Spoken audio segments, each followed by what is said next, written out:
Tuhan sertamu. Dan sertamu juga. Inilah Injil Yesus Kristus menurut Matius. Dimuliakanlah Tuhan.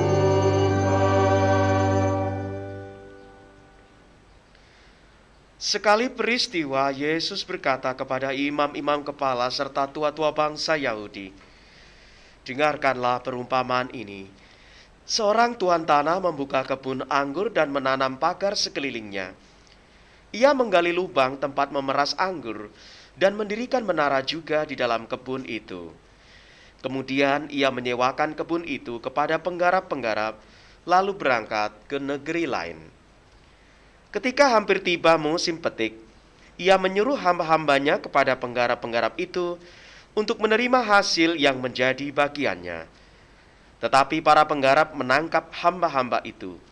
Yang seorang mereka pukul, yang lain mereka bunuh, dan yang lain lagi mereka lempari dengan batu. Kemudian tuan itu menyuruh pula hamba-hamba yang lain, lebih banyak daripada yang semula. Tetapi mereka pun diperlakukan sama seperti kawan-kawan mereka. Akhirnya tuan itu menyuruh anaknya kepada mereka, pikirnya, "Anakku pasti mereka segani." Tetapi ketika para penggarap melihat anak itu, mereka berkata seorang kepada yang lain, "Ia adalah ahli waris. Mari kita bunuh dia, supaya warisannya menjadi milik kita." Maka mereka menangkap dia dan melemparkannya keluar kebun anggur itu, lalu membunuhnya. Maka apabila tuan kebun anggur itu datang, apakah yang akan dilakukannya dengan penggarap-penggarap itu? Kata imam-imam kepala dan tua-tua itu kepada Yesus, "Ia akan membinasakan orang-orang jahat itu dan kebun anggurnya akan disewakannya kepada penggarap-penggarap lain yang akan menyerahkan hasil kepadanya pada waktunya."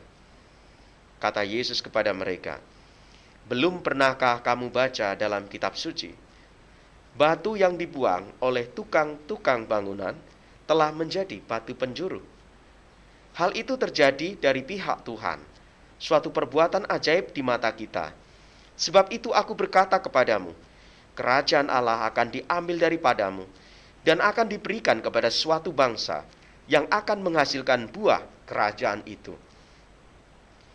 Mendengar perumpamaan Yesus itu, imam-imam kepala dan orang-orang Farisi mengerti bahwa merekalah yang dimaksudkannya. Maka mereka berusaha menangkap dia, tetapi mereka takut kepada orang banyak, karena orang banyak itu menganggap Yesus nabi. Demikianlah Injil Tuhan. Terpujilah Kristus.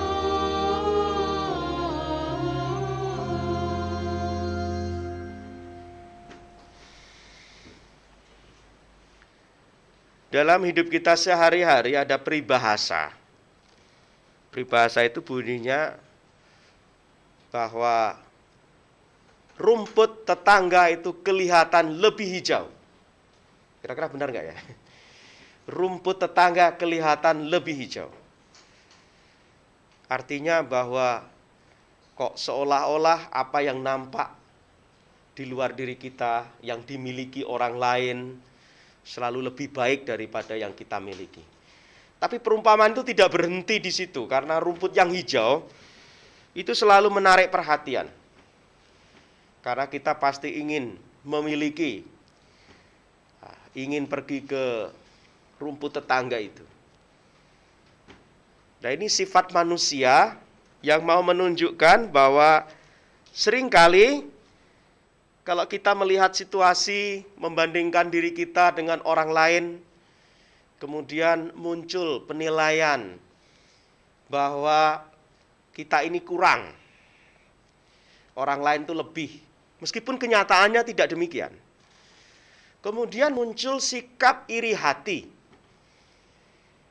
Nah, iri hati ini menjadi pintu gerbang bagi kedosaan-kedosaan yang lebih besar. Tadinya kan hanya rumput yang hijau. Kemudian berkembang bukan hanya rumput yang hijau, tetapi suatu keinginan untuk memiliki, bahkan keinginan untuk mengkudeta. Nah, itu bahasa sekarang itu kan, mengkudeta. Jadi peristiwa kedosaan manusia itu dulu awalnya juga begitu. Ya, kalau bacaan Injil tadi bisa kita beri judul itu tentang tragedi kebun anggur. Tragedi kebun anggur. Kisah kedosaan manusia diberi judul mungkin juga tragedi Taman Eden. Ya, kebun anggur dan Taman Eden mirip-mirip lah. Gitu ya. Karena dulu Adam dan Hawa juga tergoda. Tergoda oleh buah itu ya. Digodai oleh setan. Dan godaannya itu bunyinya adalah bahwa mereka mau menyamai Tuhan, mau menyamai Allah, mau sama seperti Allah. Meskipun Adam dan Hawa itu adalah ciptaan. Kalau mau menyamai Allah berarti mau menjadi sang pencipta. Nah, ini tidak bisa. Inilah kedosaan awal manusia. Terjadinya seperti itu. Peristiwa itu terulang kembali dalam bacaan Injil dengan tragedi kebun anggur. Kalau kita lihat tadi ya adik-adik bisa membaca bahwa dalam perumpamaan kebun anggur tadi, sang pemilik kebun anggur itu luar biasa sebenarnya. Karena sebelum menyewakan kebun anggurnya itu, tuan tanah yang membuka kebun anggur itu apa? Dia melakukan tindakan-tindakan yang luar biasa. Menanam pagar di sekelilingnya, menggali lubang tempat memeras anggur, ya, mendirikan menara di dalam kebun itu. Ya. Jadi sebelum disewakan kepada penggarap-penggarap itu, pemilik kebun anggur ini sudah mempersiapkan luar biasa. Dia sudah melindungi kebun anggur itu dengan pagar, ya kan? Dia juga sudah menyiapkan seandainya nanti kebun anggur ini berbuah, menghasilkan buah, sudah disiapkan ya tempat untuk memeras anggur. Jadi kalau anggurnya berproduksi sudah ada alat-alat untuk menghasilkan atau mengolah anggur itu. Kemudian mendirikan menara jaga. Artinya juga ada menara jaga ya. Pos security-nya ada di sana. Luar biasa kan kalau seorang pemilik kebun anggur mau menyewakan kebun anggurnya dengan sudah membuat pagar, menyiapkan nanti kalau panen sudah disiapkan tempat untuk memanen itu, untuk mengolahnya, mendirikan menara jaga. Kemudian seharusnya penggarap tadi itu bersyukur. Wah, ini tinggal luar biasa ini, ya. Tetapi apa yang dilakukan? Penggarap-penggarap tadi itu tidak tahu diri. Karena kemudian ketika musim petik tiba, ya, ketika hasilnya itu sudah ada, ya, pemilik tadi menyuruh hamba-hambanya kepada penggarap-penggarap itu. Tetapi penggarap-penggarap itu malah mencelakai hamba-hamba itu. Bukan hanya sekali, 2 kali. Ya, dikirim hamba yang lebih banyak. Bahkan yang terakhir dikirim anak dari pemilik kebun anggur itu. Tetapi penggarap-penggarap itu benar-benar jahat. Ya, benar-benar orang yang jahat, orang-orang yang berdosa. Karena tidak tahu diri. Ya, tidak tahu diri. Malah dia akhirnya membinasakan ahli waris itu yang adalah anak dari pemilik kebun anggur itu. Ini tindakan kedosaan manusia yang luar biasa. Tragedi kebun anggur ini. Maka kita ada di mana kalau kemudian seperti itu? Ya, Tuhan memberikan kepada kita, ya, memberikan kepada kita suatu kepercayaan yang besar kepada kita. Kita telah diberi begitu banyak kepercayaan melalui kehidupan yang diberikan kepada kita, melalui talenta yang diberikan kepada kita, melalui segala hal yang kita miliki di dunia ini. Itu bukti kebaikan Tuhan kepada kita. Tetapi kalau kita kemudian membalasnya dengan tindakan-tindakan yang jahat, maka itu bukan sosok orang yang benar. Kita seperti penggarap kebun anggur yang tidak tahu diri itu.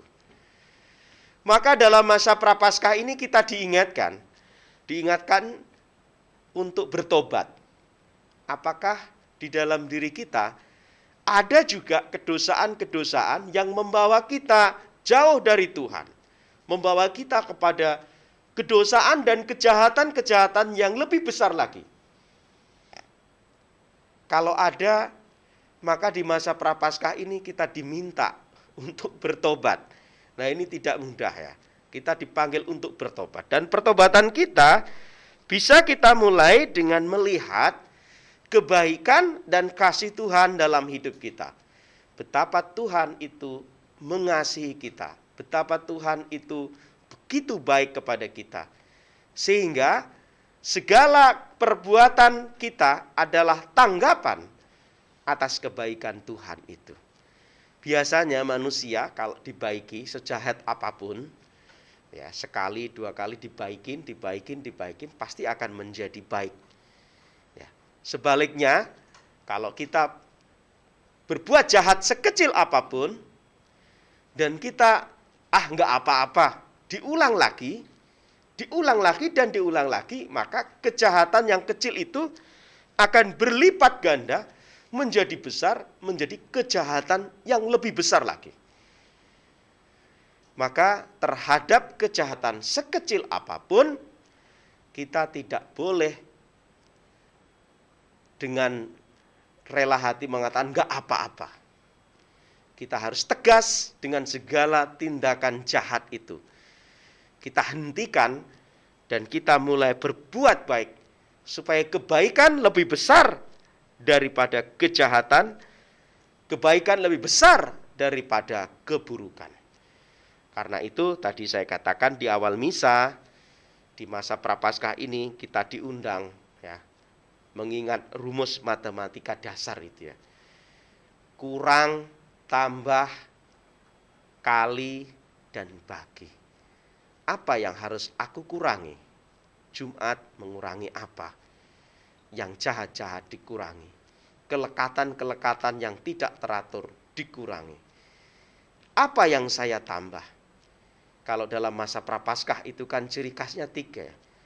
Ada doa, pantang dan puasa, dan amal kasih. Doanya ditambah. Melalui pantang dan puasa kita mengurangi kelekatan-kelekatan dalam diri kita. Melalui amal kasih kita melipat gandakan keikhlasan dan kebaikan kita untuk orang-orang yang tersingkir dan menderita. Maka marilah kita di dalam hati kita masing-masing mulai melihat, dan bersama Paus Fransiskus yang selalu memberikan contoh yang konkret untuk bertobat, kita mulai pertobatan kita dari sikap-sikap yang sangat konkret dalam hidup kita. Mengurangi rasa iri hati, menerima kebaikan orang, mengakui kelebihan orang, tidak bergosip, ini paling penting, tidak bergosip, ya, menggosipkan orang lain, menggosipkan siapa saja, menambah perbuatan-perbuatan baik, kata-kata yang meneguhkan, pujian-pujian yang meneguhkan bagi orang lain, daripada kritik-kritik pedas yang menjatuhkan. Maka marilah dalam perayaan Ekaristi ini sekali lagi kita mohon rahmat Tuhan agar pertobatan kita diberkati oleh Tuhan, dimulai dari diri kita, dari hal-hal yang paling sederhana. Kita menyadari kebaikan Tuhan yang begitu baik dalam kehidupan kita. Tuhan memberkati. Amin.